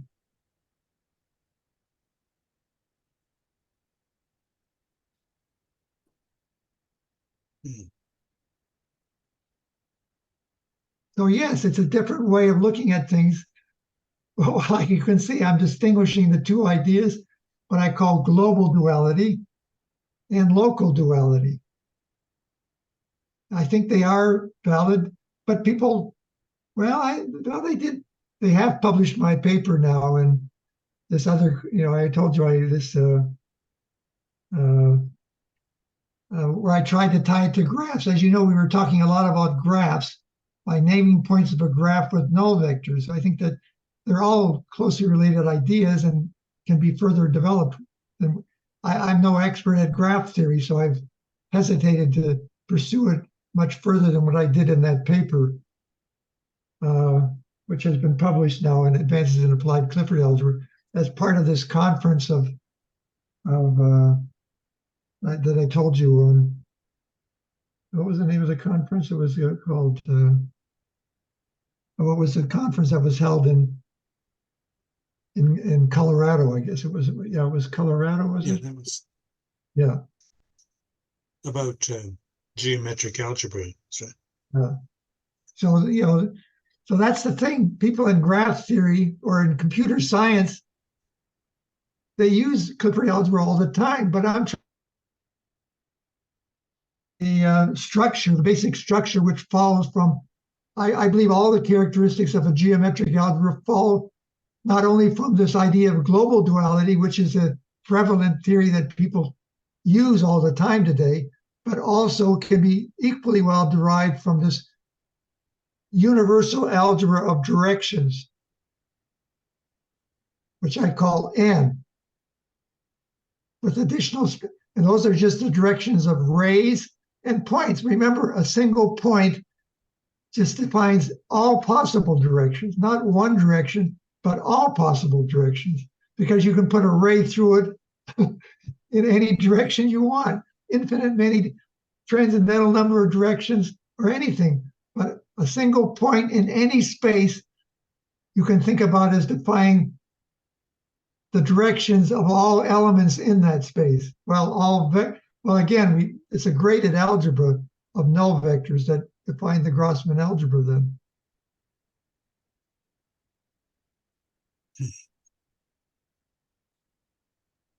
well, I I'm think, not sure where to go from here, but well, uh, I think that Jesus has done half the work with his Oh. idea. Well, No, because which has actually been done by other people. I can give you papers by Hestenes where it was a paper. Well, even in our, what was this, Doran Hestenes in summer paper, they identify this idea of duality consisting of two Clifford algebras with that duality relationship. Well, in fact, I'll send you a paper which I just got from this Dr. Havel that talks about that. You can see how those ideas fit together. I'll do that immediately after we get done talking. I'll send you a copy of this vector, which spells out exactly this idea of two. He talks only about this two Grossman algebras, which I say are in this higher order algebra of all null vectors. So I'll send you that paper, and they do exactly what I'm doing with the A's and the B's here. There's no difference, really. About this, we speak some ideas the latter meeting, and I think that here, of course, we can speak of duality in Clifford algebra, but then Clifford algebra is self-dual, and this is expressed in terms of a base and a complementary base, like Dedekind used to speak about the algebra of one of algebraic functions. In this way, we can speak about the concept of duality here, but I have not to understand the idea here, because I think that we are speaking about the building of two space that is a different way of getting. Okay, we can get subcategories of one category, and then we can restrict this subcategory in terms of the dimension of them. And then, but then how to build the product that you are presenting here. I do not understand, because we are using the product between elements of two categories, and then in this way. Why can't you take a larger category containing those two categories? No, okay, but in fact, when you are here in this definition that we are seeing now, those concepts are implicit, because we started with two sets of elements of Grassmann algebras that are in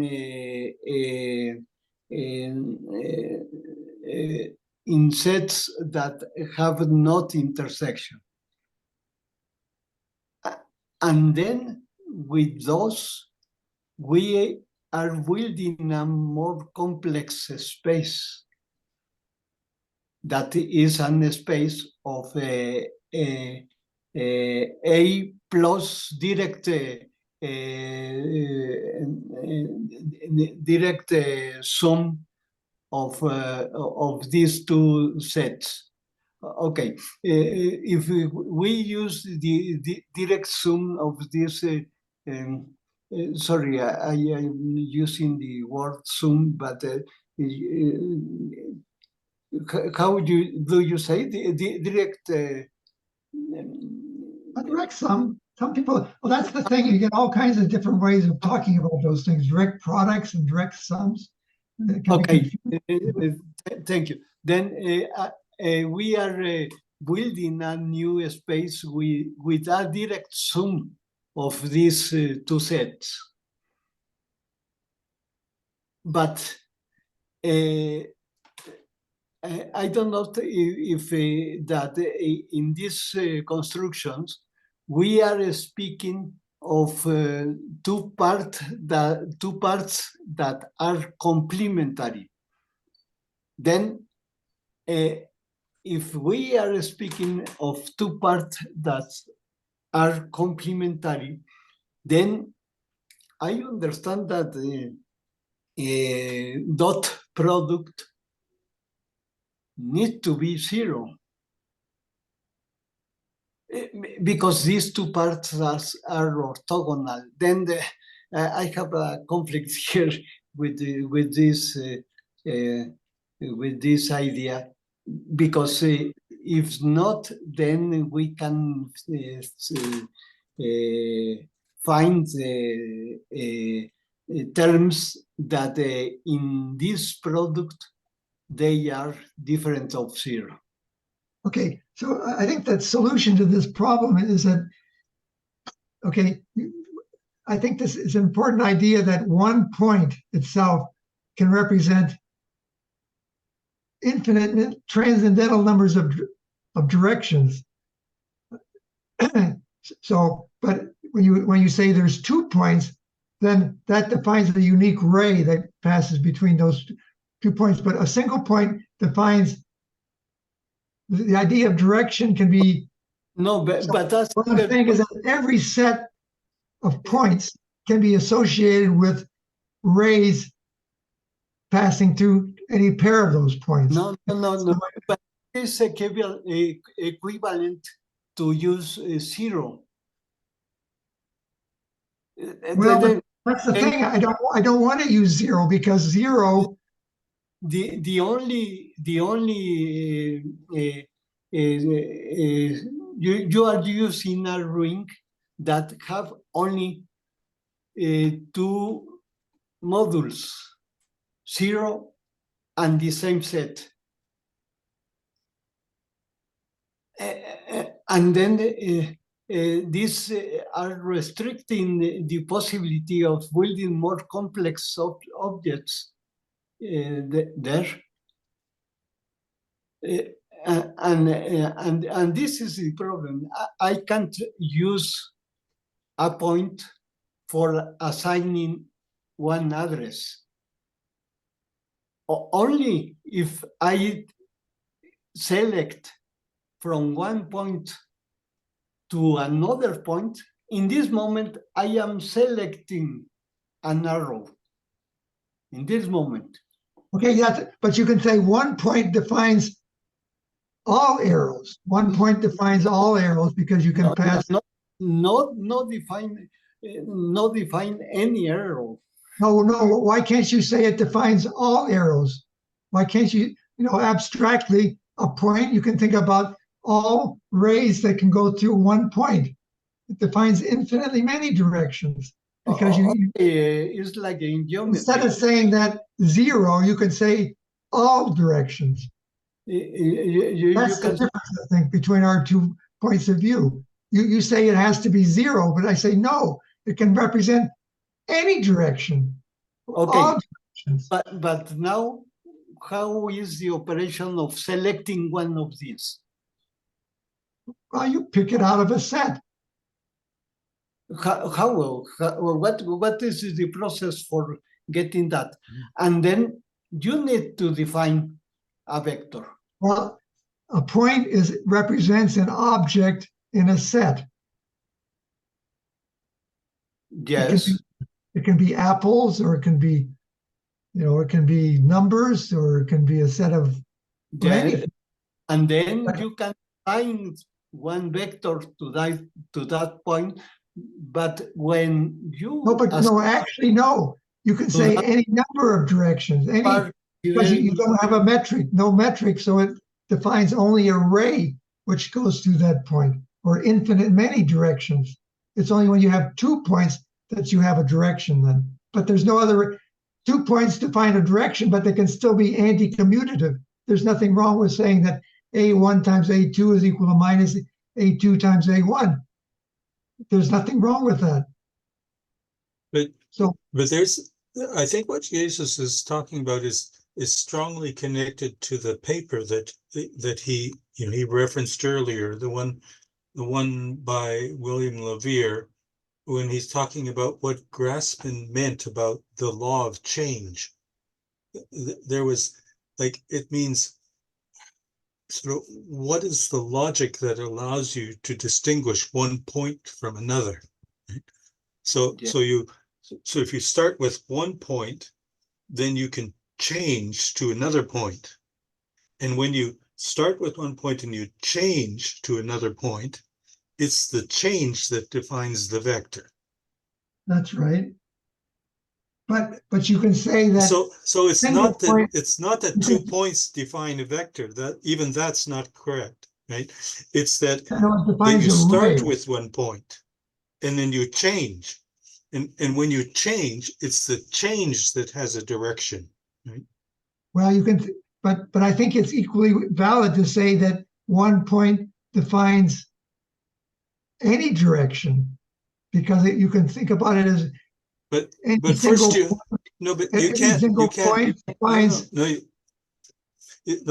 jump too quickly, because these ideas start even before you can say words like you just said, right? So you have to know what you mean by change, right? So I say what change means is a ray. Change means a ray, a single ray. But if you only have 1 point, it defines no direction, because there's infinite. A direction is not defined until you have 2 points. But you can say it defines a ray, or infinitely many points, or infinitely many different. But if you have 2 points, you still don't have a direction, right? You don't? And you don't actually have an array until you say, I start with some point, and then I move or I change to another point. It's the moment you change is the moment you have the array, right? It's so just 2 points. It doesn't give you that. Yeah, well, of course, we have many different types of sets of numbers or sets of modular numbers or sets of, things or whatever.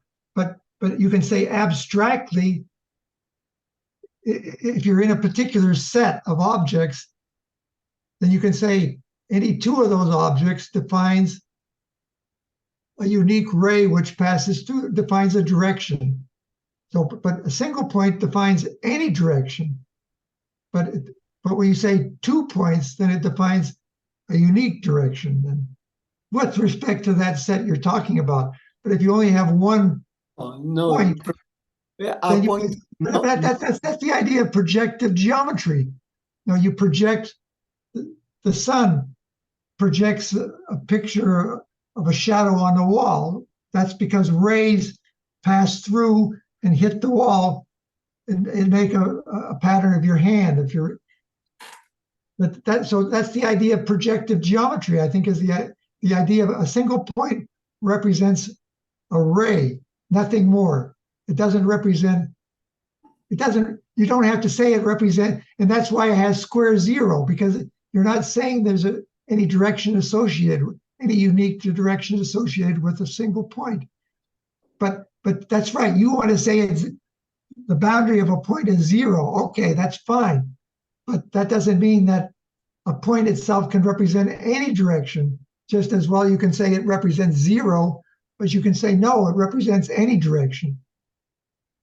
So, well, I think that's where our problem lies, really. But the boundary, the boundary of a point is 1, not 0. Okay, well, you're free to say whatever you want about it. In fact, that's what people do. But that was people pick an origin. That's what people always do. They're defining a coordinate system. You pick an origin, and you say that's the 0 point. But now you're saying, now we want to say the boundary of a point is 1. Okay, that's fine too. But it's just a convention. But you can't do this. No, you can't do it. It's not a matter of just specifying a definition like that. If you read through the first page of that paper, Grassmann's Dialectics in Category Theory, Grassmann's dialectics is referring to the philosophy that Grassmann used when he defined Grassmann algebra. And so the critical thing about why a boundary of a point has to be 1 is because you want this boundary operator to be a Leibniz type operator, right? So that when you I don't dispute any of those things, but I just think that there's another way of looking at those things that you basically get the same ideas, and that's been ignored, and that's what I call local duality. I have never seen anyone else talk about local duality, and I can show you that it's consistent, and it's just a different way of looking at the same ideas, really. But certainly the ideas you're talking about are the prevalent ideas that people adhere to today, except for engineers. They say, no, you have an origin, that's the 0 point, named by the 0 vector, and go on in that direction. But I'm saying, no, you can actually say a single point has no direction or all directions. So I don't know, maybe you're saying that Greitman would be against this idea of local duality. Well, I don't think he should be, because I think it's very consistent with his ideas. But maybe that's why people reject that idea, because I say a null vector is a vector which has square 0, and call it a ray if you like, a null ray. A ray is a vector which has square 0. You don't have to put a metric with it. Well, I think we should probably, you say this is, a good place to end the meeting for today. We should perhaps try to decide where do we go to next? What can we By the way, that's the way you define the higher order things in terms of these things. So anyway, I've tried to clarify these ideas, but we can talk about. Sure, it's we've been talking more than we should, I suppose. Well, and do you, Dr. Sobczak, do you think that you have an approach that you could present, say, in 3 weeks' time? That Yeah, I'm still working. I am trying to clarify these ideas, and I think it's very helpful. But I will send you the paper that I was talking about right after we sign off. You can see exactly this idea of global dualities exactly. But the idea I'm getting at, of course, is this idea of local duality. And I'd like to see how it fits in with these other ideas. Well, it all comes through matrix theory, really, but somehow people don't accept. I've never seen anyone else talk about what I call local duality. So I think that this would fit well in with what we're trying to do. Jesus, are you still, feeling that you don't have a way of defining local duality, like in a categorical approach, of the sort that you were just describing? I think what you were telling us is that it doesn't lead to any kind of local duality. So. Yes, is my point, and at this moment, based in some material that I have been reading. And for this, I like to go to the next step after of fixing another ideas in Grassmann algebra. I wanted to arrive to the concept of duality in Clifford algebra. Then Well, actually, there's more than one concept of duality in Clifford algebra. There's multiplying by the pseudoscalar and so on, but there's also conformal duality. But I like to present in the same approach of categorical concept. Then okay, then I like to speak about this, and maybe we can find a point of relation between. Yeah, I think that sounds like a good idea. If you can get to the level of talking about Clifford algebra in the same formalism that you use so far for Grassmann algebra, maybe that would help to provide the tools to because I do often get the feeling that what Dr. Sobczak is talking about in a sense remains in Clifford algebra. It's somehow still within Clifford algebra, right? Even though what you propose is defining Clifford algebra in terms of Grassmann algebras, the way you use Grassmann algebra still looks like Clifford algebra. Like there's too much. I like to go to that higher order, which puts all those things that Jesus is talking about into one single algebra of null directions, null vectors which represent directions, rays, not vectors, but rays. And I guess that's what we have to do, distinguish the concept of a ray from the concept of a vector. A vector doesn't have to have the metric involved. The direction is independent. The abstract concept of direction is independent of the notion of a vector. It's a new concept, oriented ray. That's all. But I think that then you need to define the concept of ray. Okay. What does mean ray?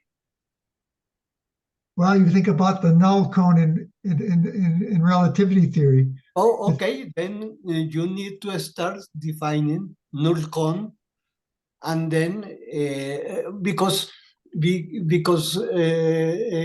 are using